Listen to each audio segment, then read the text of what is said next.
Buron setahun lebih, Bayu Saputra tersangkut kasus maling dengan kekerasan atau curas yang terjadi di Jalan Maijen Yusuf Singadekane, para bengkel mobil Kecamatan Kertapati Plembang diringkus tim Reskrim Polsek Kertapati.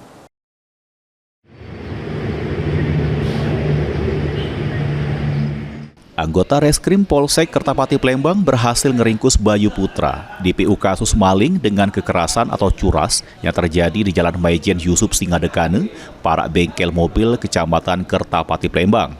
Tersangka ditangkap di kediamannya di Jalan Maijen Yusuf Singadekane, Kecamatan Kertapati Plembang. Kapolsek Kertapati Plembang, AKP Angga Kurniawan mengungkapkan, juru aksinya tersangka beraksi bersama 3 kawannya yang terlebih dukin diamankan. Modus para tersangka ngadang mobil korban yang ngelintas dengan gunakan sepeda motor berboncengan. Sesudah itu, tersangka Rio yang sudah lebih dulu jalani hukuman ngelaku ke pengancaman dengan sajam jenis pisau panjang. Sesudah itu, ngambil HP korban.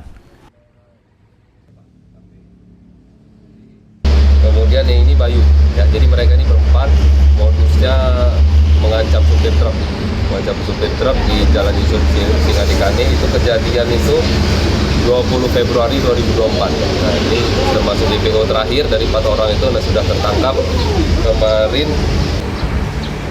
menggunakan senjata tajam untuk alat yang digunakan untuk mengancam. Ditangkap di mana, Bang? Kemarin ditangkap di rumah di TPA. Jalan TPA. Pelakunya buron sempat berapa lama, Bang?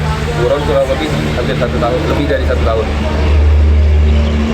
Atas ulahnya tersangka terancam pasal 363 KUHP, Mbak ini sudah dijebloskan ke sel tahanan Polsek Kertapati, nyusul kawannya yang terlebih dukin di sel. Heru Wahyudi, PAL TV.